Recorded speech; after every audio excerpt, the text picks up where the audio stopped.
अस्सलाम वालेकुम फ्रेंड्स। तो कैसे आप सब लोग, उम्मीद है सब लोग खैरियत से होंगे, आफियत से होंगे। तो आज ये मैं आपके लिए लाया हूं लेक्चर नंबर 10 डिमांड एनालिसिस का। ठीक है, तो आज से हम डिमांड एनालिसिस को भी स्टार्ट कर रहे हैं। तो ये आज आपके सामने लेक्चर नंबर 10 है। इससे पहले आपने देखा होगा कि हमने इन consumers equilibrium using marginal utility से पढ़ा था और यूजिंग इंडिफरेंस कर्व से भी पढ़ा था। तो अब ये डिमांड एनालिसिस है, बहुत ही इंटरेस्टिंग सेशन है। वीडियो को एंड तक देखना, बहुत ही मजा आने वाला है और हो सकता है नई नई चीजें आपको सीखने को मिल सकती है ना। तो सबसे पहले जो अभी लोग सबसे पहले वीडियो को देख रहे हैं, जिन्होंने अभी सब्सक्राइब नहीं किया, आप प्लीज सब्सक्राइब कर दीजिए। तो और बेल आइकन को भी क्लिक कीजिए ताकि आपको मेरी वीडियो जो भी मैं अपलोड करता हूं उनकी नोटिफिकेशन आपको सबसे पहले पहुंच जाए। तो आज से पहले हमने 9 लेक्चर्स इकोनॉमिक्स पे पढ़े हुए हैं। आज हमारा ये 10वां लेक्चर है और इसमें हम डिमांड एनालिसिस को पढ़ लेते हैं। और मेरी कोशिश रहेगी कि डिमांड एनालिसिस को 2 मिनिमम 3 मैक्सिमम लेक्चर्स में कवर किया जाए। बस 2 से कम नहीं, 3 से ज्यादा नहीं। तो 2 से 3 लेक्चर्स में कवर करने की कोशिश मेरी होगी, बस उतना ही इसमें लगेगा। तो आप बस वीडियो में बने रहे, एंड तक देखिएगा वीडियो को, तो तब जाके आज आपको डिमांड एनालिसिस समझ आएगा कि डिमांड एनालिसिस क्या होता है।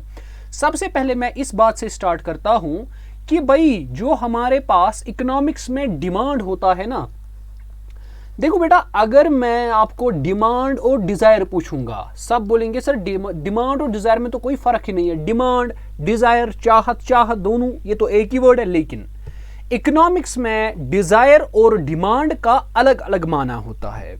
जैसे मिसाल के तौर पर सर डिजायर क्या होता है?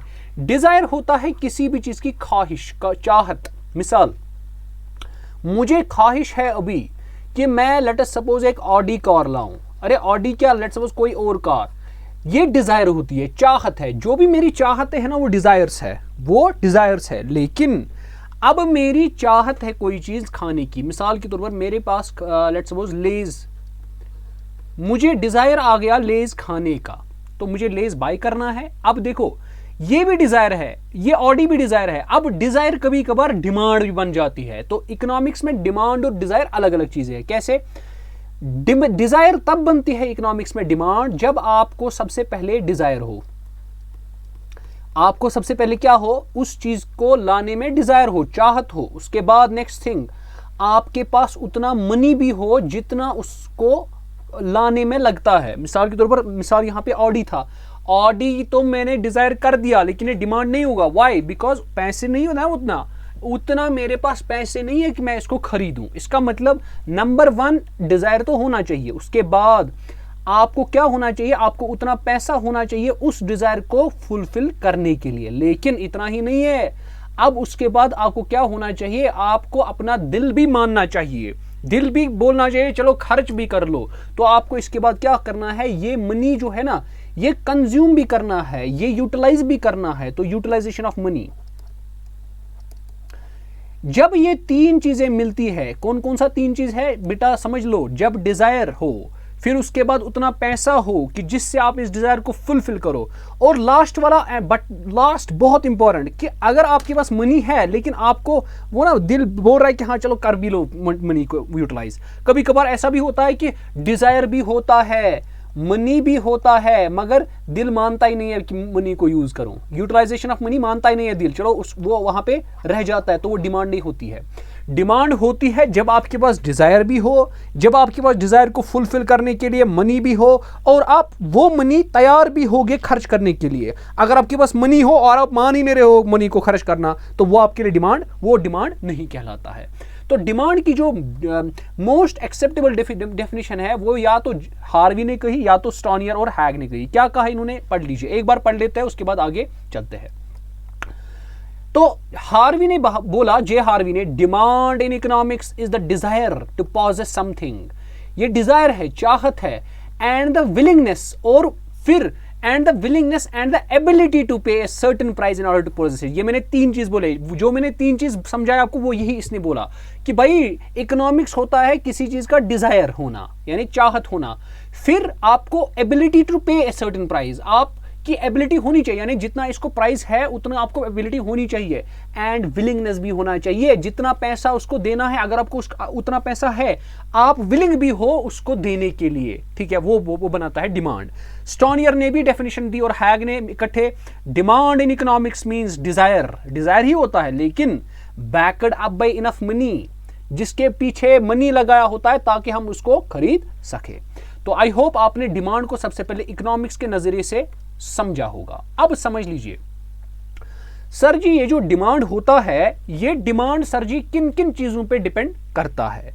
डिमांड जो है ये बहुत चीजों पे डिपेंड करता है। समझ आ रही है बात कि नहीं? डिमांड जो है ये कई चीजों पे डिपेंड करता है, तो इसीलिए हम कह सकते हैं demand is function of these things, ये इन सारों पे डिपेंड करता है। इसके बगैर dx is your demand, this is your demand, this is the demand for commodity x, x product की डिमांड कितनी है, ये डिपेंड करता है इन सारे फैक्टर्स पे। इन सारे फैक्टर्स को बोलते हैं डिटरमिनेंट्स ऑफ अ डिमांड। क्या बोलते हैं? Determinants of a demand. ठीक है, तो मैं थोड़ा ब्रीफ बता देता हूं इन सारी टर्म्स के बारे में जो मैंने यहां पे लिखी है, लेकिन आगे हमको डिटरमिनेंट्स ऑफ डिमांड पढ़ना है, डिटेल में पढ़ना है, मैं वाज़ेह करके वहीं पे सारा समझा दूंगा। तो आपको बिल्कुल भी घबराने की जरूरत नहीं है, बस आप अभी थोड़ा थोड़ा बस अब थोड़ा समझ लीजिए कि ओवरव्यू चल रहा है। इसके बाद आगे जब मैं जाऊंगा ना, मैं बिल्कुल डेप्थ में चला जाऊंगा कि हर किसी चीज का क्या मतलब है। सबसे पहले सर जी पीएक्स है ना, पीएक्स से स्टार्ट करते हैं। पीएक्स, सर जी पीएक्स क्या होता है? प्राइस। जो आपकी डिमांड है, जो आपकी डिमांड है वो प्राइस पर डिपेंड करता है। मान लेते हैं आपके पास एक्स प्रोडक्ट है, एक्स प्रोडक्ट का अगर प्राइस बढ़ गया, एक्स प्रोडक्ट का अगर प्राइस बढ़ गया, बताओ आप ज्यादा खरीदोगे फिर उसको? नहीं, आपकी डिमांड एक्स की कम हो जाएगी। अब पैसा बढ़ गया ना भाई, है ना, सिंपल सी बात है। अब समझ लो, ये जाहिर सी बात है, अगर मिसाल के तौर पर अभी जियो का रिचार्ज अभी है लेट सपोज 199 मंथ का, अगर जियो ने रिचार्ज कर दिया लेट सपोज 699, क्या लगता है अब डिमांड जियो के 199 पैक को कम होगा कि ज्यादा होगा? कम होगा, क्योंकि प्राइस बढ़ जाएगा, अब बहुत सारे पे नहीं कर पाएंगे, है ना।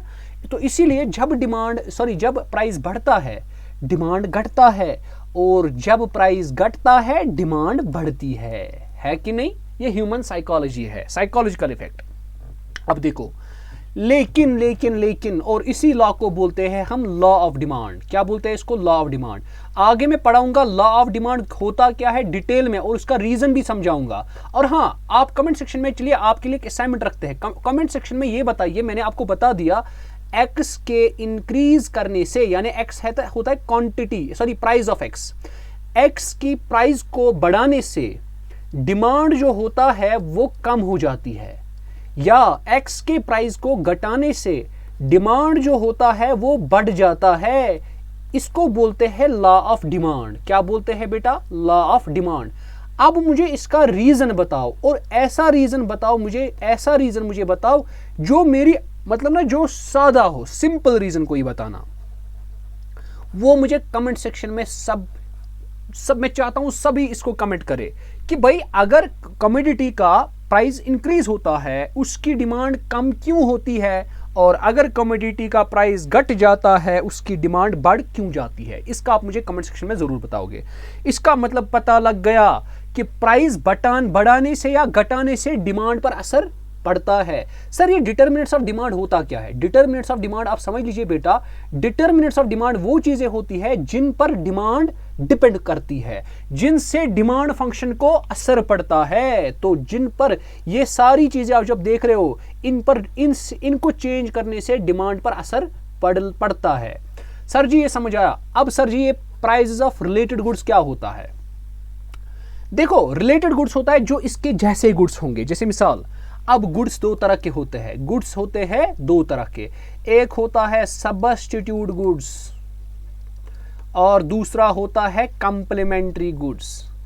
अब अगर इन सब्स्टिट्यूट गुड्स के प्राइस को इंक्रीज हो गया, अगर इन सब्स्टिट्यूट गुड्स के प्राइस को इंक्रीज हो गया ना, तो फिर आपकी जो डिमांड है ना एक्स की, वो इंक्रीज हो जाएगी, क्योंकि इसका सब्स्टिट्यूट है ना वो जो महंगा है।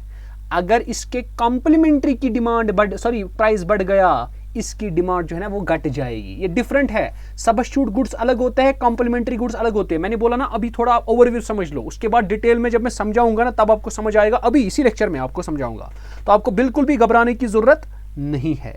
तो चलिए इसके बाद हम चलते हैं नेक्स्ट पे। हमारे पास है वाई, इनकम। क्या है? इनकम। जाहिर सी बात है जितनी इनकम ज्यादा होगी, आप सभी बोलो, कमेंट सेक्शन में बताओ, कमेंट सेक्शन में सारे इसका आंसर बताओ। जितनी इनकम आपकी ज्यादा होगी, क्या लगता है डिमांड पर क्या हो जाएगा? डिमांड बढ़ जाएगी कि घट जाएगी? इसका आंसर मुझे बताओ। अगर इनकम, बस मैं आपको कुछ सेकंड्स देता हूं, 10 सेकंड्स में बताओ आंसर, इसके बाद मैं आपको आंसर यहां पे बताऊंगा। अगर इनकम बढ़ जाएगी उसकी वजह से एक्स की डिमांड घट जाएगी कि बढ़ जाएगी? क्या लगता है? क्या लगता है? क्या लगता है? क्या लगता है? सभी बोलेंगे डिमांड बढ़ जाएगी, है ना, क्योंकि अब आपके पास इनकम बढ़ गई, इसका मतलब ज्यादा पैसा आ गया। जब ज्यादा पैसा आएगा इसका मतलब आप डिमांड बढ़ाओगे प्रोडक्ट की, है ना। लेकिन ये गलत है। ये क्या है? ये गलत है। अब सर जी क्यों?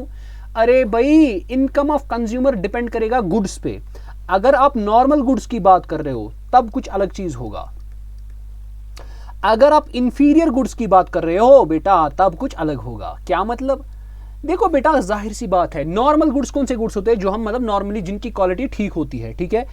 तो अगर किसी बंदे की इनकम बढ़ गई, वो क्या करेगा? वो डिमांड जो नॉर्मल गुड्स को है ना वो ज्यादा करेगा, क्योंकि अब उसके पास पैसे अच्छे है, ज्यादा है, तो वो क्वालिटी वाले प्रोडक्ट्स को ज्यादा खरीदेगा। इसका मतलब नॉर्मल गुड्स की डिमांड बढ़ जाएगी। मगर जो अगर वो लेट्स सपोज इनकम कम होने की वजह से वो इंफीरियर गुड्स को यूज कर रहा था, तो बताओ जब इसकी इनकम बढ़ जाएगी, इंफीरियर गुड्स को वो पसंद करेगा यूज करना? तो नहीं करेगा ना। मान लेते हैं जैसे मैं हूं, मेरे पास अभी साइकिल है भाई, गाड़ी नहीं है, स्कूटर नहीं है। अब मेरे पास 2-4 पैसे आ गए, बताओ क्या मैं साइकिल को चलाऊंगा? अब साइकिल की डिमांड खत्म होगी बेटा, साइकिल खत्म, अब मेरे पास गाड़ी की डिमांड आ गई। गाड़ी को मैं ज्यादा डिमांड करूंगा, लेकिन साइकिल को आप छोड़ ही देते हैं, है ना। तो ये बंदे की ये मतलब ये साइकोलॉजिकल इफेक्ट होता है कि जो इंफीरियर गुड्स होते हैं ना उनको फिर बंदा छोड़ ही देता है यूज करना, है ना। जो जिनकी लो क्वालिटी होती है, मिसाल आप समझ लीजिए किसी और चीज में, मिसाल आप कोई प्रोडक्ट यूज कर रहे थे, मिसाल के तौर पर आप शर्ट यूज कर रहे थे। आप शर्ट जब यूज कर रहे थे ना, आपकी इनकम अभी कम थी, आप लो कॉस्ट की कर रहे थे, यानी जो लो क्वालिटी की थी। इसका मतलब ये इंफीरियर गुड था। क्या था ये? इंफीरियर। लेकिन अब आपके पास इनकम बढ़ गई। क्या बढ़ गई? इनकम। जब इनकम बढ़ जाएगी, क्या लगता है आप इस शर्ट को खरीदोगे? नहीं खरीदोगे। आप बोलोगे मैं इससे अच्छी अब खरीदूंगा।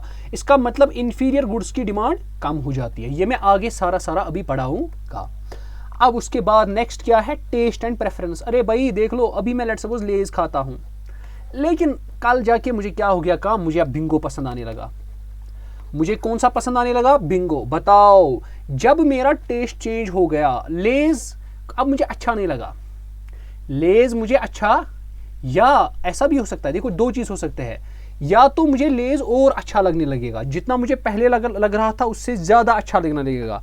अब जब मुझे ज्यादा टेस्ट लेज में लगने लगेगा, प्रेफर ज्यादा मैं लेज को करूंगा। बताओ लेज की डिमांड क्या हो जाएगी? बढ़ जाएगी। लेज की डिमांड बढ़ जाएगी। मगर अगर मुझे लेज की डिमांड, लेज को उतना मजा नहीं आ पा रहा है, अब मुझे बिंगो को मजा आ रहा है, बताओ लेज की डिमांड तब क्या होगी? घट जाएगी। इसका मतलब आपकी डिमांड जो है वो टेस्ट और प्रेफरेंसेस पर भी डिपेंड करती है। अब इसके बाद फ्यूचर एक्सपेक्टेशन। सर जी फ्यूचर एक्सपेक्टेशन क्या होता है? देखिए क्या होता है, देखिए मान लेते हैं अभी कोविड का जमाना है, कोविड लॉकडाउन है। अभी आपने जब गवर्नमेंट ने अनाउंस किया ना भाई 2 दिन के बाद गवर्नमेंट ने कोविड लॉकडाउन लगाया है, किसी भी व्यक्ति को इजाजत नहीं है वो सड़कों पे ऐसे ही वेला घूमे, है ना, ऐसे ही अब आपने सोच लिया अरे भाई हमारे पास तो खाना है ही नहीं, हो सकता है कल को फिर खाना बनेगा या नहीं बनेगा। तो आपने क्या कर दिया काम, इसकी वजह से आपने फ्यूचर एक्सपेक्टेशन किया। आपको पता नहीं थी कि प्रॉपरली क्या हो जाएगा, दुकानदार मुझे राइस बनेगा भी नहीं बनेगा, क्या होगा क्या नहीं होगा, लेकिन आपने एक्सपेक्ट किया, आपने फ्यूचर एक्सपेक्ट किया कि भाई अगर कल को राइस नहीं बना तो इसलिए क्या करते हो कम, आप राइस ज्यादा खरीदते हो, राइस की डिमांड बढ़ जाती है उस समय पे। या कभी कभार आपको ऐसा भी होता है, आप लेट सपोज क्या करते हो काम, मिसाल हम यहाँ पे कश्मीरी है, कश्मीरियों को क्या करना पड़ता है, जब वो जब समर्स में होते हैं ना, हम वेजिटेबल्स को क्या करते हैं, हम ड्राई अप करते हैं, वेजिटेबल्स को ड्राई करते हैं। फिर क्या होता है जब विंटर्स होते हैं ना, हम क्यों इसको ड्राई करते हैं? देखो हम क्या बोलते हैं, हम बोलते हैं कल जाके जब विंटर होगा वेजिटेबल बनेगा ही नहीं, है ना, वेजिटेबल की शॉर्टेज होगी, वो कैसे उगेंगे? तो हम क्या कर लेते हैं काम, वेजिटेबल्स को पहले ही खरीदेंगे। इसका मतलब वेजिटेबल्स की डिमांड बढ़ती है। क्यों खरीदेंगे भाई? कल हम इसको ड्राई करेंगे और कल जाके विंटर्स में फिर खाएंगे। इसको बोलता है फ्यूचर एक्सपेक्टेशन। इसका मतलब फ्यूचर एक्सपेक्टेशन की वजह से भी आपकी डिमांड पर असर पड़ सकता है। उसके बाद आपका है नंबर ऑफ कंज्यूमर्स। जाहिर सी बात है, जितने मिसाल आप समझ लीजिए हमारे कश्मीर में जितने कंज्यूमर्स ज़्यादा होंगे, जितने कंज्यूमर ज़्यादा होंगे, क्या लगता है उतनी डिमांड बढ़ जाएगी कि घट जाएगी? देखिए, जितने कंट्री में बच्चे ज़्यादा होंगे, क्या लगता है लेज की डिमांड उतनी कम हो जाएगी, बढ़ जाएगी? अरे बढ़ जाएगी, बच्चे ज़्यादा है ना। फिर डिस्ट्रीब्यूशन ऑफ इनकम। अब इनकम कैसे डिस्ट्रीब्यूट हो गई? मिसाल, अगर आपकी इनकम बेटा, अगर आपकी इनकम अनइक्वली डिस्ट्रीब्यूट हो रही है, क्या हो रही है? अनइक्वली डिस्ट्रीब्यूट हो रही है। समझ लो इसको बेटा, डिस्ट्रीब्यूशन ऑफ इनकम को, यानी रिच जो है वो रिचर बनता है, रिच जो है वो रिचर बनता है, और पुअर जो है वो क्या बनता है? पुअरर बनता है। बताओ बताओ बताओ, क्या आपको लगता है यहाँ पे डिमांड में असर पड़ सकता है? हाँ, जब रिचर बनेगा, वो सुपीरियर गुड्स यानी लग्जीरियस गुड्स जैसे डायमंड होते हैं, ठीक है, जो लग्जीरियस कार्स होते हैं, उनकी डिमांड बढ़ जाएगी। इसका मतलब जब रिचर बन जाएगा उसकी वजह से डिमांड बढ़ जाएगी, और जब पुअर बन जाएगा, गरीब और गरीब बनेगा। अगर गरीब कोई नॉर्मल गुड खरीद रहा था, बताओ जब वो और पुअरर बनेगा, क्या वो नॉर्मल गुड्स खरीदेगा? नहीं। इसका मतलब नॉर्मल गुड्स की डिमांड कम हो जाएगी जब वो पुअरर रहेगा। इसका मतलब जब जैसी डिस्ट्रीब्यूशन ऑफ इनकम होगी वैसे ही डिमांड भी चेंज हो जाएगी। आई होप ये चीजें आपको क्लियर हुई होगी। तो चलिए अब इन्हीं चीजों को थोड़ा डिटेल में थोड़ा बता देता हूं। अब जो चीजें मुझसे मिस हुई होगी अब उसको भी कवर कर लेता हूं। चलिए देख लेते हैं। सबसे पहला यानी डिटरमिनेंट्स ऑफ डिमांड, वो चीजें, वो फैक्टर्स जिन पर आपकी डिमांड डिपेंड करती है। Number 1, price of commodity. जितना प्राइस किसी कमोडिटी का बढ़ेगा उतना डिमांड क्या होगी? कम होगी। या ऐसे भी कह लो, जितना एक्स का प्राइस घट जाएगा डिमांड इस एक्स की बढ़ जाएगी। इसको बोलते हैं बेटा लॉ ऑफ डिमांड। आगे मैं पढ़ाऊंगा, लॉ ऑफ डिमांड पढ़ाऊंगा, लेकिन याद रखना इस लॉ ऑफ डिमांड की कहीं सारी एक्सेप्शंस है, कहीं सारी इसकी एक्सेप्शंस है, और सबसे बड़ी एक्सेप्शन जो है ना वो गिवन गुड्स है। इसमें एक्सेप्शन क्यों है, इसका बैकग्राउंड क्या है वो मैं बताऊंगा। इसको क्यों गिवन बोलते हैं ये मैं सारा पढ़ाऊंगा, बस आप लेक्चर्स में बने रहे, इंशाल्लाह सारा आपको क्लियर कराऊंगा इस चैनल से के मदद से, है ना। अब समझ लीजिए, उसके बाद मैंने आपको अभी बोला था price of other related goods, यहाँ पे रिलेटेड गुड्स है ये, ठीक है। अब देख लो, मैंने आपको अभी बोला अगर आपके पास एक है एक्स, मान लीजिए 2 प्रोडक्ट्स है, हमारे पास एक्स है, हम एक्स की डिमांड को देखना चाहते हैं, हम एक्स की डिमांड को ऑब्जर्व करना चाहते हैं, इसको क्या होगा। लेकिन कैसे? मान लेते हैं हमारे पास प्रोडक्ट है जेड। अब ये जेड 2 चीजें हो सकता है, या तो ये सब्स्टिट्यूट होगा, या तो ये सब्स्टिट्यूट होगा, या तो ये जेड जो है ना बेटा ये कंप्लीमेंट्री होगा। अरे बेटा क्या होगा? कंप्लीमेंट्री होगा, कॉम्प्लीमेंटरी, है ना। अब सर जी सब्स्टिट्यूट क्या होता है? कंप्लीमेंट्री क्या होता है ना। सबसे पहले मैं ये बताऊंगा कि ये जो आप फंक्शन देख रहे हो ना, जब आपकी डिमांड प्राइस पे डिपेंड करती है of other goods, related goods, उसको बोलते हैं क्रॉस प्राइस डिमांड। क्या बोलते हैं? Cross price. यानी देखो अभी समझ लो क्यों। और सबसे बड़ी बात, इसको बोलते हैं, इस फंक्शन को बोलते हैं सेटेरिस पैरिबस, सेटेरिस पैरिबस। लेकिन अब देख लो इसको क्रॉस प्राइस क्यों बोलते हैं, देख लो, समझ लो। इससे पहले हमने पढ़ा कि अगर हम एक्स के प्राइस को इंक्रीज करेंगे उसी की डिमांड कम हो जाएगी, और अगर हम एक्स के प्राइस को घटा देंगे इसी एक्स की डिमांड बढ़ जाएगी। ये पढ़ा था ना। अब देख लो, अब बताता है एक्स के प्राइस को ना ही इंक्रीज करो ना ही डिक्रीज करो, सेम रखो। इससे पहले हमने एक्स के प्राइस को इंक्रीज और डिक्रीज कर दिया, लेकिन अब बोलता है अगर एक्स का प्राइस सेम ही रहा तब भी क्या किसी न किसी तरीके से इसकी डिमांड चेंज हो सकती है? हाँ हो सकती है। कैसे? अगर आपने लेट्स सपोज दूसरा कोई जेड है प्रोडक्ट, लेट्स सपोज वो सब्स्टिट्यूट था। सब्स्टिट्यूट गुड वो होता है जो एक्स के बदले में यूज होगा। यानी अगर जेड को हमने मान लिया सब्स्टिट्यूट गुड, यानी ये एक्स के बदले में यूज हो सकता है। मिसाल के तौर पर हम टी को मानेंगे, कॉफी को मानेंगे। अगर आप टी पी रहे हो इसका मतलब वो कॉफी को रिप्लेस करेगा, अगर आप कॉफी को पी रहे हो दैट मीन्स वो टी को रिप्लेस करेगा। इसका मतलब टी और कॉफी एक दूसरे के सब्स्टिट्यूट्स है ना। या आप ऐसे समझ लो गार्नियर टी या ताज टी, ये आपस में क्या है, ये आपस में सब्स्टिट्यूट है। या तो आप गार्नियर को पकड़ोगे फिर इसका मतलब ताजमहल नहीं पियोगे, या तो ताजमहल पियोगे वरना गार्नियर नहीं पियोगे। समझ आ रही है बात कि नहीं? ये तो आपको समझ आ ही रहा होगा। अब समझ लीजिए सर जी आप क्या बता रहे हो वो बता दीजिए। मैंने बताया बेटा अगर हमारा गुड सब्स्टिट्यूट है, अगर हमारा गुड सब्स्टिट्यूट है ये z, मान लेते हैं x का सब्स्टिट्यूट है z, बताओ बेटा अगर x का सब्स्टिट्यूट z है, बताओ सब्स्टिट्यूट के प्राइस के इंक्रीज होने से, अगर आपके सब्स्टिट्यूट प्रोडक्ट के प्राइस को इंक्रीज हुआ, बताओ डिमांड x की इंक्रीज हो जाएगी कि बढ़ जाएगी?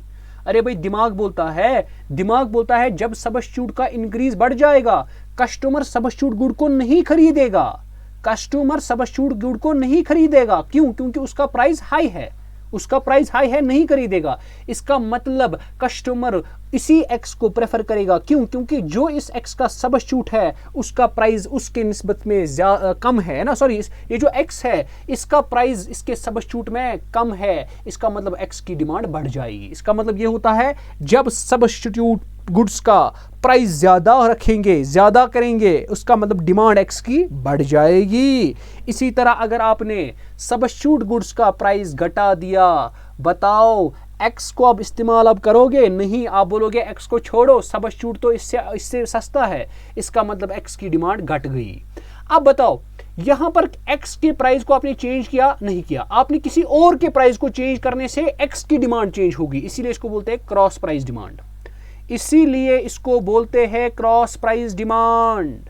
अब समझ लो सर जी आपने कॉम्प्लीमेंट्री गुड्स के लिए बोला ही नहीं कोई एग्जांपल। अब समझ लो बेटा जी, अब समझ लो सर जी कैसे समझ ला है। अब देख लो, मान लेते हैं अब जो आपके पास ये Z प्रोडक्ट था, अभी मैंने बोला ना Z प्रोडक्ट, मान लेते हैं Z, ये अब क्या है, ये कॉम्प्लीमेंट्री गुड है। सर जी कॉम्प्लीमेंट्री क्या होता है? कॉम्प्लीमेंट्री गुड वो होता है जो एक दूसरे के साथ में यूज होते हैं। जैसे मिसाल आप शुगर को मानो और टी को मान लो, शुगर और टी, शुगर टी को रिप्लेस नहीं कर सकता है, ना ही टी शुगर को रिप्लेस कर सकता है, ये एक दूसरे के साथ साथ काम करते हैं, है ना, ये एक दूसरे के पिलर्स है। आप समझ लो कि ये एक बिल्डिंग के पिलर्स होते हैं, एक ही बिल्डिंग के 5 पिलर्स, उन्हीं पिलर्स में ये 2 है। तो शुगर जहां पर यूज करना है वहां पर टी भी यूज करना है, जहां पर टी वहां पर शुगर। क्या शुगर के बदले टी यूज हो सकती है? नहीं हो सकती है। इनको बोलते हैं कॉम्प्लीमेंट्री गुड्स। कॉम्प्लीमेंट्री गुड्स का मामला कुछ और है। अगर आपका शुगर का प्राइस इंक्रीज हो गया ना, टी का भी प्राइस आपको क्या हो जाएगा, सॉरी, अगर आपने शुगर का प्राइस बढ़ा दिया, बताओ टी की डिमांड बढ़ जाएगी कि घट जाएगी? टी की डिमांड घट जाएगी, टी की डिमांड घट जाएगी। वाइल एज अगर आपने शुगर की प्राइस को घटा दिया, इसकी डिमांड बढ़ जाएगी, टी की डिमांड क्या हो जाएगी? बढ़ जाएगी। समझ आ रही है बात? और दोनों की बढ़ जाएगी। इसका मतलब हम इसको अब ऐसे कह सकते हैं बेटा जी, अच्छे से समझ लेना बेटा। अगर आपने अब Z को कॉम्प्लीमेंट्री लिया, इसका मतलब अगर Z के प्राइस को आपने इंक्रीज कर दिया, डिमांड X भी क्या होगा? डिमांड X की डिक्रीज हो जाएगी। अगर आपने इस Z का प्राइस घटा दिया, फिर ZX का डिमांड बढ़ जाएगी, क्योंकि अब दोनों की प्राइस क्या होगा? अरे भाई समझ आ रहा है कि नहीं आ रहा है? जब आपको Z कम होगा, प्राइस कम होगा, क्योंकि आपको पता है आपको ZX के साथ में यूज करना है। जब Z का प्राइस कम होगा, X की डिमांड भी बढ़ जाएगी, क्योंकि अब उसको वो आपको सस्ता पड़ेगा, है ना। तो ये चीजें आपको क्लियर हुई होंगी। अब चलते हैं हम आगे नेक्स्ट वाला डिटरमिनेंट। ये आपने देखा होगा, देखिए मैंने आपको अभी बोला जब X और Z सब्स्टिट्यूट होते हैं, X और Z सब्स्टिट्यूट होते हैं, मैंने क्या बोला? Z के इंक्रीज, प्राइस के इंक्रीज होने से X की डिमांड बढ़ती है। इसका मतलब जब Z का प्राइस इंक्रीज होगा, ZX की डिमांड बढ़ जाएगी। इसका मतलब इस तरह होगा, अगर इसकी डिमांड करो कुछ इस तरह थी, समझ लीजिए, अभी डिमांड करो आपने नहीं पढ़ा है लेकिन तो भी समझ लीजिए, ये इसका डिमांड करो है। अगर ये खाली तब था जब X को हमने इंक्रीज नहीं किया था, Z के प्राइस को, सॉरी, तो जब Z का प्राइस इंक्रीज होगा, X की डिमांड क्या हो जाएगी? बढ़ जाएगी। इसका मतलब होता है जब X का डिमांड बढ़ जाएगी, ये जो कर्व होती है ना, ये राइट वर्ड शिफ्ट होती है इस डायरेक्शन में। और अगर आपने Z के प्राइस को डिक्रीज कर दिया, X का डिमांड जो है वो बढ़ जाए, सॉरी X, अगर आपने Z के प्राइस को कम कर दिया, X की डिमांड घट जाएगी, और जब X की डिमांड घट जाएगी आपकी जो कर्व है ना वो लेफ्टवर्ड शिफ्ट होगी। याद रखना है, कर्व राइटवर्ड शिफ्ट कब करता है? जब डिमांड बढ़ता है। कर्व लेफ्टवर्ड शिफ्ट कब करता है? जब डिमांड घट जाती है। अब दूसरा समझ लो, जब आपके पास X और Z था बेटा कॉम्प्लीमेंट्री, जब आपके पास X और Z क्या था? X और Z था कॉम्प्लीमेंट्री। बताओ, Z के इंक्रीज प्राइस को इंक्रीज करने से X की डिमांड क्या होती थी? कम हो जाती थी, क्योंकि अब ये महंगा पड़ता था ना। जब X Z बड़ा हो प्राइस में होगा, आपको Z के साथ साथ X भी यूज करना है, क्योंकि कॉम्प्लीमेंट्री है, तो X की डिमांड कम हो जाती थी। इसका मतलब जब आप Z को बढ़ाते थे, प्राइस, X की डिमांड घट जाती थी। इसीलिए यहाँ पे लेफ्टवर्ड शिफ्ट हो जाता है। क्या हो जाता है? Leftward shift. इस तरह समझो, अगर ये आपके पास मतलब इनिशियल डिमांड कर्व है, अगर आपने इस सबस्टिट्यूट गुड का प्राइस बढ़ा दिया ना, तो आपकी कर्व लेफ्टवर्ड शिफ्ट होगी। और ये भी याद रखो, अगर आपने इस सबस्टिट्यूट गुड का प्राइस कम कर दिया, डिमांड बढ़ जाएगी, और अगर आपने डिमांड को बढ़ा लिया तो क्या हो जाएगा काम? ये जो आपकी डिमांड कर्व है ये आपको राइटवर्ड शिफ्ट होगी। तो इसका मतलब अब हमने समझ लिया कि दूसरे प्रोडक्ट के प्राइस को इंक्रीज करने से डिमांड पर क्या असर पड़ जाता है, और इसीलिए इसको बोला जाता है क्रॉस प्राइस डिमांड। क्यों? क्योंकि इसमें हम क्या करते हैं काम? दूसरे प्रोडक्ट के प्राइस से आप किसी और प्रोडक्ट के डिमांड को कंट्रोल कर रहे हो, है ना। अब दूसरा चीज इनकम पे, मैंने आपको अभी बोला सर जी जब इनकम इंक्रीज हो जाएगी, सर जी डिमांड भी तो एक्स की इंक्रीज हो जाएगी ना। नहीं, ये गलत बात है। जब इंक्रीज हो जाएगी ना इनकम किसी चीज की, देखो सबसे पहले मैं ये भी बताऊंगा, जो इससे पहले प्राइस की फंक्शन थी उसको भी बोलते हैं सेटेरिस पैरिबस, यहां पर जो इनकम की फंक्शन है उसको भी बोलते हैं सेटेरिस पैरिबस। क्लियर? अब देखो, मैंने इससे पहले भी सवाल पूछा था, इस अब भी और सवाल मैं कह रहा हूं, आपको सवाल यही बता रहा हूं। तो सवाल क्या है समझ लीजिए, मैंने बताया था जब एक्स की डिमांड, इसको क्या बोलते हैं, सॉरी, जब आपके पास इनकम बढ़ जाती है, आप बोलते हो सर इनकम जब बढ़ेगी तो जाहिर सी बात है आपके पास पैसा ज्यादा आएगा, जब पैसा ज्यादा आएगा आपकी डिमांड बढ़ जाएगी ना एक्स की। अरे नहीं, बढ़ जाएगी कोई बात नहीं, लेकिन ये डिपेंड करेगा आप गुड्स की किस गुड की बात कर रहे हो। अगर आपने नॉर्मल गुड की बात की तो कुछ और हो जाएगा, अगर आपने इंफीरियर गुड की बात की तो कुछ और हो जाएगा। देखो क्या हो जाएगा, जब आपकी इनकम इंक्रीज हो जाएगी, जब आपकी इनकम इंक्रीज हो जाएगी, जो नॉर्मल गुड्स होते हैं जो अच्छी क्वालिटी वाले होते हैं, बताओ जब आपके पास इनकम ज्यादा पैसे आ जाएंगे, आप चाहोगे अब आप नॉर्मल गुड्स को, अब आप क्या चाहोगे, इंफीरियर गुड्स को आप कम चाहोगे यूज करना।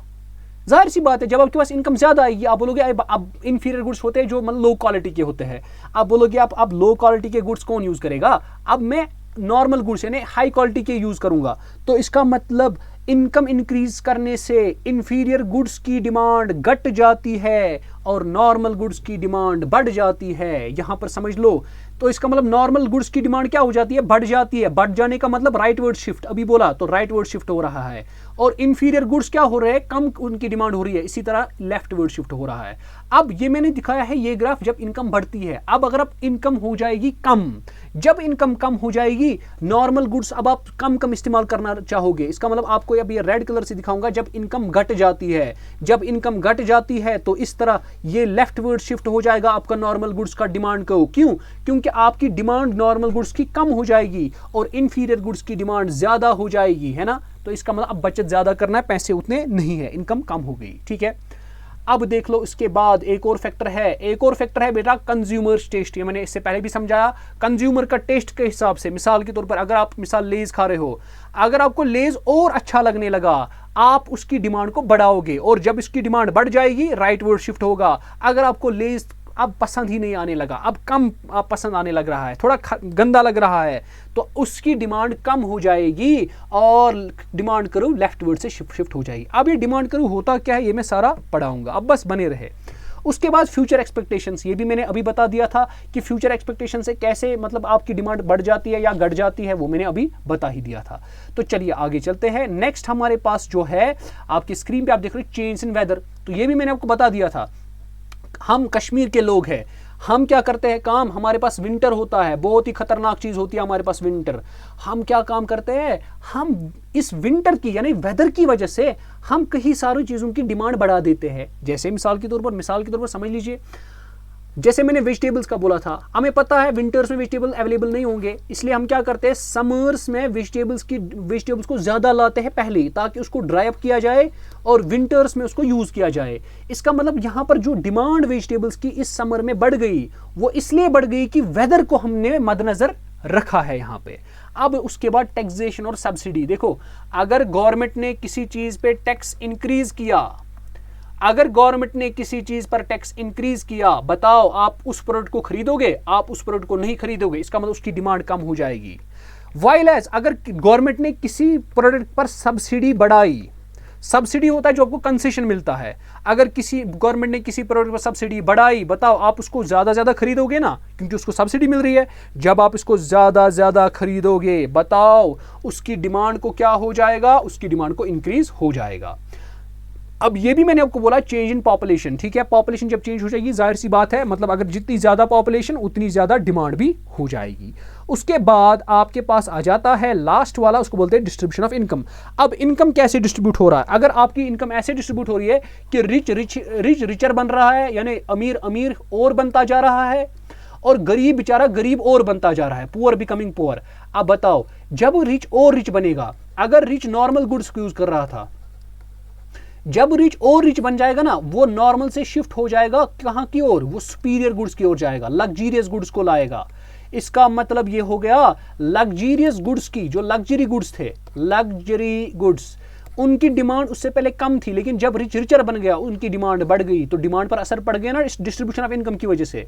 अब उसके बाद पुअर बिकमिंग पुअरर, अगर पुअरर बन गया, इसका मतलब समझ लीजिए, अगर पुअरर मिसाल कोई नॉर्मल गुड्स खरीद रहा था बेचारा, लेकिन अब वो और बेचारा हो गया गरीब, इसका मतलब अब वो नॉर्मल गुड्स को कम यूज करेगा और इंफीरियर गुड्स को ज्यादा यूज करेगा। इसका मतलब नॉर्मल गुड्स की डिमांड कम हो गई, इंफीरियर गुड्स की डिमांड बढ़ गई, तो क्या डिमांड पर असर नहीं हो गया? क्या लगता है आपको? इसका मतलब ये सारी चीजें जो भी मैंने आपको बताई, यही है आपके डिटरमिनेंट्स ऑफ ए डिमांड, यानी डिमांड जिन चीजों पे डिपेंड करती है। अब ये जो आपके पास देखिए, एक होता है इंडिविजुअल डिमांड, एक होता है मार्केट डिमांड। इंडिविजुअल डिमांड होता है जो एक कंज्यूमर की डिमांड होती है, खाली एक कंज्यूमर की। मार्केट डिमांड होता है जो सारे कंज्यूमर्स की डिमांड होती है, ऑल कंज्यूमर्स, है ना। अब समझ लो, जो ये चीजें मैंने लिखी है, जैसे price of the good, price of other goods, income, taste and preference, expectation, ये डिटर्मिनेंट्स ऑफ डिमांड है इंडिविजुअल डिमांड के लिए। लेकिन इसमें दो चीजें एडिशनल हो जाती है, कहां पर? मार्केट डिमांड में। कैसे? नंबर ऑफ कंज्यूमर्स और डिस्ट्रीब्यूशन ऑफ इनकम। अरे भाई, आप कोई चीज खरीद रहे हो, मिसाल आपको कोई चीज खरीदनी है, डिमांड आपकी डिमांड जो है वो कैसे डिपेंड, आप इंडिविजुअल डिमांड की हम बात कर रहे हैं। नंबर ऑफ कंज्यूमर्स, देखो दुनिया में या मिसाल जम्मू कश्मीर में कितनी पॉपुलेशन होगी, हमें उसके साथ क्या, अगर हमें कोई चीज लाना है तो हम लाएंगे, अगर हम इंडिविजुअल डिमांड की बात करते हैं। इसी तरह डिस्ट्रीब्यूशन ऑफ इनकम, हमें उसके साथ क्या कि पुअर बन गया या रिच रिचर बन गया, वो हम इंडिविजुअल डिमांड में असर नहीं करता है। हाँ, मार्केट डिमांड में वो बहुत अच्छा खासा इफेक्ट कर लेता है। तो ये थे हमारे पास determinants of a demand. I hope आपने इनको समझ लिया होगा। अब सर जी ये भी समझा लीजिए डिमांड शेड्यूल क्या होता है।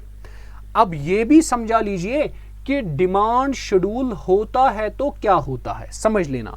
अब मैंने आपको बोला प्राइस, और मैंने आपको अभी बोला ना, प्राइस और डिमांड में आपस में रिलेशन है ना, आपस में कुछ रिलेशन है।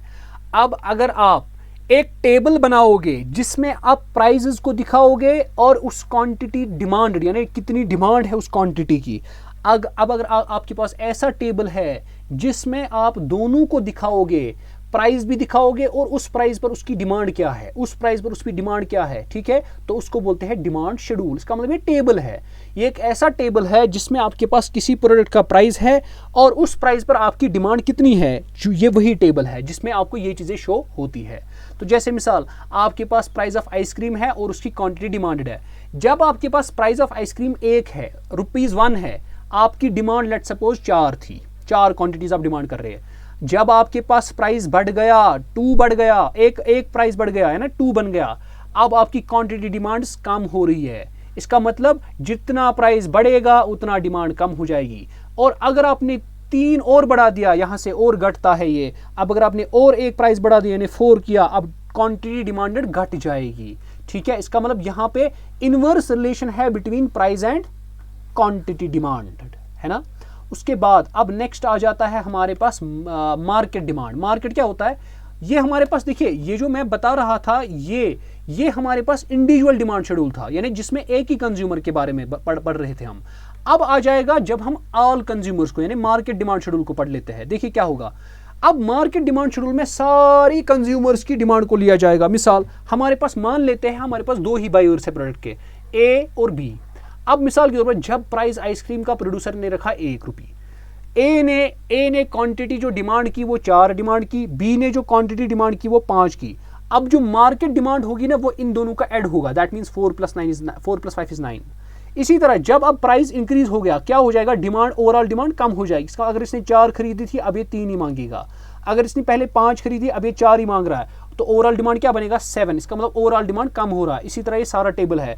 अब और जब आपने 3 इंक्रीज किया, यानी एक और प्राइस इंक्रीज किया, आपने एक और रुपीस बढ़ा दिया प्राइस आइसक्रीम का, आपको डिमांड कम हो रही है मार्केट डिमांड। तो यहां पर भी इनवर्स रिलेशन है between price and the demand. इसका मतलब प्राइस बढ़ाने से डिमांड घट रही है, प्राइस घटाने से डिमांड बढ़ रही है। तो इसका मतलब यहां पर भी वैसा ही का वैसा ही चल रहा है। अब देख लीजिए, अब अगर आपने इसी डिमांड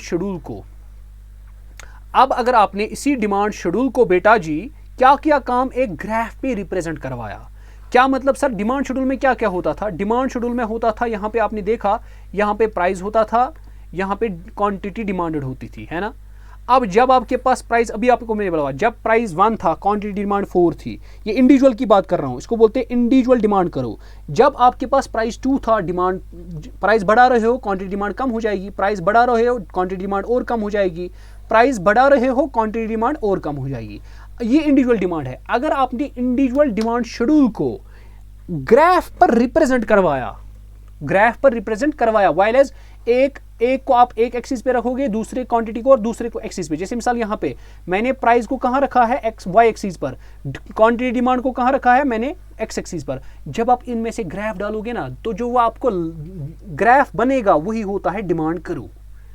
डिमांड कर्व क्या बताता है, डिमांड कर्व बताता है आपको किस प्राइस पर कितनी क्वांटिटी डिमांड हो रही है। जैसे मिसाल अगर आप प्राइस 1 देखोगे, जब आपने कम्युनिटी का प्राइस 1 लिया था तो डिमांड कितनी हो रही थी उस प्रोडक्ट की, 4 हो रही थी। इसी तरह जब आपने प्राइस 2 लिया था उस वक्त डिमांड कितनी हो रही थी प्रोडक्ट्स की, 3 हो रही थी। जब आपने प्राइस बढ़ा दिया अब डिमांड कितनी हो रही है, 2 कम ही हो रही है। अब जब ने प्राइस बढ़ा दिया और तो डिमांड और घट गई तो 1 प्रोडक्ट। ठीक है, समझ आ रहा है, इसको बोलते हैं इंडिविजुअल डिमांड कर्व बोलते हैं। इसी तरह अगर आपने मार्केट डिमांड शेड्यूल को, यहाँ पे कर्व नहीं है, शेड्यूल नहीं है कर्व है। अगर आपने मार्केट डिमांड शेड्यूल को अब आपने क्या कर दिया काम, रिप्रेजेंट किया आपने उसको ग्राफ पर। मार्केट डिमांड शेड्यूल को आपने रिप्रेजेंट कहां किया, ग्राफ पर। तो वहां पर भी जो आपके पास बनेगा उसको बोलते हैं मार्केट डिमांड कर्व। क्या बोलते हैं, तो इसको ड्रॉ करने के लिए क्या करते हैं हम काम, हमारे पास अभी मैंने बोला था हमारे पास 2 बायर्स है, मान लेते हैं, एज्यूम करते हैं। ए की डिमांड कर्व पहले हमने अलग से बनाई, यहां पर बी की डिमांड कर्व हमने अलग से बनाई, है ना। तो ए की डिमांड कर्व और बी की डिमांड कर्व। उसके बाद क्या किया हमने काम, हमने इन दोनों का इकट्ठे बना के क्या किया, मार्केट डिमांड कर्व बनाई, वो आपको यहां पे दिख रही होगी। तो ये आपके पास मार्केट डिमांड कर्व है। तो कैसे बनाई हमने, आप समझ लीजिएगा, अभी हमने पढ़ा था जब आपके पास प्राइस 1 था क्वांटिटी डिमांड 9 हो रही थी, आपको याद होगा। जब प्राइस आपके पास 2 है, या आपके पास प्राइस है या आपके पास क्वांटिटी डिमांडेड है। अब जब आपके पास प्राइस 2 हो गया तो ये 7 बन गया। जब आपके पास प्राइस 3 बन गया, बढ़ा दिया, ये 5 बन गया। जब आपके पास और बढ़ गया, प्राइस 4 बन गया, तो ये क्वांटिटी डिमांड कितनी हो रही थी, ये मैंने अभी जो मैंने पिछले टेबल बनाया था ना, वो इसी के रिगार्डिंग ये कर्व भी है। अब ये 4 जब बनेगा तो ये 3, जैसे आपको टेबल से दिख रहा होगा। जब प्राइस 1 तो क्वांटिटी डिमांडेड कितनी, 9, और यहाँ पे 4 + 5 क्यों, इसका मतलब 4 1 से डिमांड है, 4 A से डिमांड है और 5 सेकंड कंज्यूमर से डिमांड है। जब आपने प्राइस बढ़ा दिया 1 से 2 तक, आपकी क्वांटिटी डिमांडेड घट गई। इसी तरह आपने और बढ़ा दिया, क्वांटिटी डिमांडेड 5 बन गई, घट गई। अब जब आपने और बढ़ा दिया प्राइस, क्वांटिटी डिमांडेड और घट गई, 3 बन गई। तो ये आपके पास मार्केट डिमांड कर्व और मार्केट डिमांड शेड्यूल होता है। अब समझ लीजिए अब हमारे पास बेटा लॉ ऑफ डिमांड है। क्या है? लॉ ऑफ डिमांड है। Sir ji law of demand क्या है? सबसे पहले मैंने आपको बता दिया है लॉ ऑफ डिमांड क्या होता है, लेकिन लॉ ऑफ डिमांड पहले किसने बोला था? उसका नाम था ऑगस्टिन कॉर्नट। किस साल में इसने दिया था? 1838 में। लेकिन इसको अच्छे से फिर एक अच्छे वे में प्रेजेंट किया वो था हमारा एल्फ्रेड मार्शल। इसका बहुत कंट्रीब्यूशन है इकोनॉमिक्स में। तो सिंपल से इसने क्या बोला? इन्होंने बोला भाई किसी के प्राइस इंक्रीज करने से, अगर आप किसी एक्स, मिसाल कमोडिटी है, एक्स कोई प्रोडक्ट है, अगर आपने एक्स का प्राइस इंक्रीज कर दिया तो फिर इसकी डिमांड जो है वो घट जाएगी, और अगर आपने एक्स का प्राइस घटा दिया तो इसकी डिमांड जो है वो बढ़ जाएगी। तो इसी लॉ को बोलते हैं लॉ ऑफ डिमांड। मगर मगर मगर मगर साथ में ये भी सुन लो, जो बाकी डिटरमिनेंट्स ऑफ डिमांड मैंने अभी पढ़ाई, यानी जिन चीजों से डिमांड पर असर पड़ता था, जो बाकी यानी प्राइस ऑफ गुड के बगैर जो बाकी डिटरमिनेंट्स ऑफ डिमांड है, जब हम लॉ ऑफ डिमांड को डिफाइन करते हैं ना कि एक्स के प्राइस को इंक्रीज करने से उसकी डिमांड घट जाएगी या एक्स के प्राइस को डिक्रीज करने से उसकी डिमांड बढ़ जाएगी, ये तब होल्ड होता है जब आपके पास बाकी जो डिटरमिनेंट्स ऑफ गुड है ना, डिटरमिनेंट्स ऑफ डिमांड है, वो सारे कांस्टेंट है। इसका मतलब उनके साथ आपको छेड़खानी नहीं करनी है। अगर आपने उनके साथ छेड़खानी करने की कोशिश की तो आपका लॉ ऑफ डिमांड जो है ना, ये हो सकता है ये आपका चलेगा नहीं, ये लॉ ऑफ डिमांड लॉ नहीं रहेगा उस वक्त। इसका मतलब ये तब काम ये फेल हो जाएगा किस समय? जब आपने बाकी डिटरमिनेंट्स ऑफ डिमांड के साथ भी छेड़खानी करने की कोशिश की। इसका मतलब लॉ ऑफ डिमांड में सबसे बड़ी एजम्पशन ये है, ये एजम्पशन है, हम एज्यूम करते हैं कि जो बाकी डिटरमिनेंट्स ऑफ डिमांड है, अभी मोटा मोटा बता रहा हूं, अभी मैं बताऊंगा कौन कौन सी एजम्पशन हम लेते हैं इसमें। मोटा मोटा अगर आपको कोई पूछेगा ना, आपको चलते चलते, ठीक है, आप गाड़ी में हो, नीचे से बाहर से चलते चलते आपको पूछ रहा है साइकिल पे, बताओ लॉ ऑफ डिमांड की एजम्पशन क्या है? आप कहां, आपको टाइम है, आप उसको गिनाओगे, एक डिमांड ये एजम्पशन है, दूसरी एजम्पशन, तीसरी, चौथी, उसके पास उतना टाइम नहीं है, वो चला जाएगा बेचारा फिर। तो आप बोलोगे उसको शॉर्ट में, लॉ ऑफ डिमांड की एजम्पशन ये है कि जो बाकी डिटरमिनेंट्स ऑफ डिमांड है प्राइस के बगैर में जितनी भी डिटरमिनेंट्स ऑफ डिमांड है उनके साथ कोई छेड़खानी नहीं की जाएगी, ठीक है, ये एज्यूम करता है लॉ ऑफ डिमांड। तो अब उसी को थोड़ा मैं मतलब इलाबोरेट करके बोलता हूं कि जो जो हमारे पास इसको क्या बोलते हैं, ये एजम्पशंस है, ये किस तरह है। देखिए मैंने पढ़ा है, आपको समझ आएगा आप सीधे। सबसे पहली, इनकम जो कंज्यूमर की है, इनकम वो चेंज नहीं होती है, कांस्टेंट। टेस्ट जो कंज्यूमर का है, हैबिट जो है, प्रेफरेंस जो है, वो भी चेंज नहीं होता है। अब जो प्राइसेस होते हैं अदर रिलेटेड गुड्स के, वो भी चेंज नहीं होते हैं। और जो आपका कमोडिटी यूज हो रहा है, जो भी आप प्रोडक्ट यूज कर रहे हो, उसका कोई और सब्स्टिट्यूट भी नहीं है, ये भी अजम्पशन है। और ये भी अजम्पशन है कि आपकी जो कमोडिटी है उसकी क्वालिटी में इंक्रीज और डिक्रीज नहीं हो रहा है। तो सारी जितनी भी मैंने अभी बोला ना आपको कि ये जो आपके पास ये अजम्पशंस है, अगर ये एजम्पशंस आपने मद्देनजर रखी तभी जाके लॉ ऑफ डिमांड्स ऑपरेट होता है। अगर इनमें से आपने एक को भी छेड़खानी करने की कोशिश की, लॉ ऑफ डिमांड फिर चलेगा नहीं।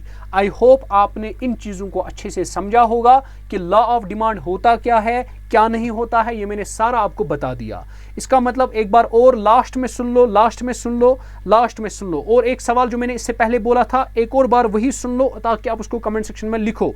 आई वांट सभी इसको लिखे, कमेंट सेक्शन में इसका आंसर बताओ। मैंने बताया अगर आपके पास एक्स होगा, अगर इसका प्राइस इंक्रीज करेंगे तो इसकी डिमांड घट जाएगी, अगर इसका प्राइस घटाएंगे इसकी डिमांड बढ़ जाएगी। अब इसका मुझे रीजन बताओ। रीजन इसके कई सारे हैं, लेकिन मुझे बस एक रीजन चाहिए, ओनली वन रीजन, जो आपको लगता है ना जो इंटरेस्टिंग रीजन है, यानी जो आपको लगता है प्रॉपर रीजन, मतलब जिससे आपको मजा आएगा, इंटरेस्ट बन जाएगा, हाँ ये तो सीधे लग रहा है कि हाँ इस रीजन की वजह से ये हो रहा है। अभी हो क्यों रहा है वो आप मुझे बताओगे, रीजन बताओगे कमेंट सेक्शन में। हम मिलेंगे अगले लेक्चर में इंशाल्लाह जिस हिसाब से मुझे लग रहा है डिमांड पर इंशाल्लाह एक और अभी 2 लेक्चर और आ जाएंगे इंशाल्लाह। इसके बाद जो हमें पढ़ना है, इसके बाद मैं पहले आपको यही क्वेश्चन का आंसर बताऊंगा कि एक्स के प्राइस इंक्रीज करने से डिमांड क्यों कम हो जाता है, या एक्स के प्राइस को डिक्रीज करने से डिमांड क्यों एक्स की बढ़ जाती है। सबसे पहला मेरा कल का टॉपिक यही रहेगा। और उसके बाद मैं पढ़ाऊंगा ये जो आपके पास लॉ ऑफ डिमांड है, क्या सारे गुड्स जो है वो इसको फॉलो करते हैं? नहीं, कुछ एक्सेप्शंस भी है। तो सबसे पहले वो पढ़ाऊंगा। उसके बाद में पढ़ाऊंगा shifts in demand. Sir demand किन किन चीज़ों से शिफ्ट होती है, यानी कि मिसाल के मैंने आपको अभी बोला था लॉ ऑफ डिमांड में आप सारे डिटरमिनेंट्स ऑफ डिमांड्स को जो प्राइस के बगैर है ना उनको कांस्टेंट रखते हो, उनके साथ कोई छेड़खानी नहीं करते हो। मगर अगर आपने कभी कभार छेड़खानी की तो फिर क्या होगा, यानी फिर डिमांड कर्व जो होती है ना शिफ्ट हो जाती है, कभी कभार राइट वर्ड्स होती है, कभी कभार लेफ्ट वर्ड्स होती है। अब कब लेफ्ट वर्ड्स होती है कब राइट वर्ड्स होती है वो मैं सारा आपको इनफैक्ट मैंने आपको ऑलरेडी अभी इसी लेक्चर में बताया, लेकिन उसको डिटेल में अच्छे से मतलब नेक्स्ट लेक्चर में बताऊंगा शिफ्ट कब होती है डिमांड कब नहीं होती है। तो इंशाल्लाह उसके बाद हम पढ़ने वाले हैं प्राइस इलास्टिसिटी ऑफ डिमांड। क्या पढ़ने वाले हैं? Price elasticity of demand. इसका मतलब ये भी एक इंपॉर्टेंट चैप्टर है, इंपॉर्टेंट टॉपिक है, और हमारा इसके बाद डिमांड फिर ख़त्म हो जाएगा। और उसके बाद हमने आज तक फिर उसके बाद जैसे हमने मार्जिनल यूटिलिटी एनालिसिस पढ़ा, marginal utility analysis, indifference curve technique, और हमने फिर ये लॉ ऑफ डिमांड सारा, थ्योरी ऑफ डिमांड एनालिसिस सारा पढ़ लिया। फिर उसके बाद कोई टॉपिक में और नहीं पढ़ाऊंगा तब तक जब तक कि इन तीनों के हम एमसीक्यूज ना करें, और इसके मैं अच्छे खासे एमसीक्यूज कराऊंगा क्योंकि इस पर आपके क्वेश्चंस मोस्टली आएंगे। मुझे लगता है 2 क्वेश्चंस आ सकते हैं, 2 या 3 क्वेश्चंस आ सकते हैं जो मैंने पढ़ाया। ठीक है, जितना मैंने अभी पढ़ाया 2 से 3 क्वेश्चंस एक्सपेक्टेड है, सीधे आ जाएंगे इस पे से। ठीक है, तो चलिए आज का लेक्चर हम यहाँ पे कंप्लीट खत्म कर देते हैं। उम्मीद है आपने लेक्चर को एंजॉय किया होगा, और जो मैंने सवाल आपको पूछा तो जो सीरियस कैंडिडेट्स है ना मुझे सीधे पता चलेगा कि सीरियस कौन है कौन नहीं है। तो आप इसका आंसर मुझे करो, कमेंट सेक्शन में बताओ क्या आंसर है, आपको मज़ा आएगा। और अब जब कल जाके आप सुनोगे इसका रीज़न क्या है, आपको भी थोड़ा मज़ा आ जाएगा। ठीक है, तो आप खुद भी थोड़ा पढ़ो, और मैं भी कल इंशाल्लाह आपको पढ़ाऊंगा, आप खुद भी थोड़ा मेहनत कीजिए। तो हम मिलते हैं अगले क्लास में, और अगर आपको ये वीडियो अच्छा लगा आप शेयर किया कीजिए कंटेंट को। देखिए जितने भी जिस ग्रुप में भी आप ऐड हो, चाहे व्हाट्सएप हो, टेलीग्राम हो, चाहे फेसबुक हो, आप बस मुझे भी प्रमोट कीजिए, बस आप मुझे भी थोड़ा मशहूर करा दीजिए अपने जम्मू एंड कश्मीर में। तो इस चैनल को आप जम्मू एंड कश्मीर की पहली नंबर 1 चैनल आप बना सकते हो। ठीक है, तो ये आप तक है कि आप मेरे कंटेंट को कितना फॉरवर्ड करोगे, ठीक है, और कितना हेल्प आप इसमें पार्टिसिपेट करोगे आप खुद भी, या आप तक है कि आप लोगों की मदद करना चाहते हो कि नहीं करना चाहते हो। तो सबसे गुजारिश होगी कि आप कंटेंट को शेयर किया कीजिए हर ग्रुप में, जहां पर भी आप कर सकते हो, वहां जहां पॉसिबल हो। मैं तो कोई आपसे पैसे नहीं मांगता, बस कोई नहीं मांगता, लेकिन आप सपोर्ट करिए, और मैक्सिमम सपोर्ट मिल जाएगा तो बंदे को भी थोड़ा सेटिस्फेक्शन मिल ही जाती है। तो आई होप आपने चीज़ों को समझा होगा। अगले लेक्चर में हम अगले क्लास में हम कल मिलेंगे इंशाल्लाह। और याद रखना बेटा, एक और इंपॉर्टेंट अनाउंसमेंट है।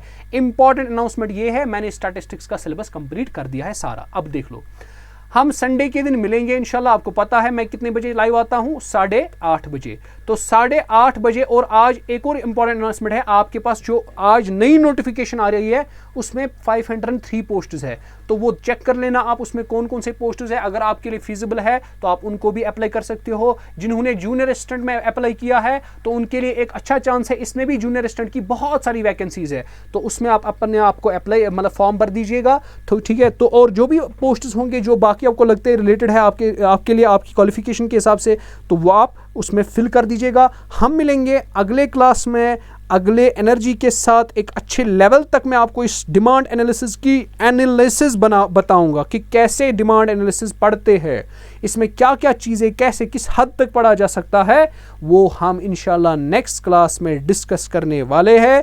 उम्मीद है, आशा करते हैं आपने लेक्चर को एंजॉय किया होगा।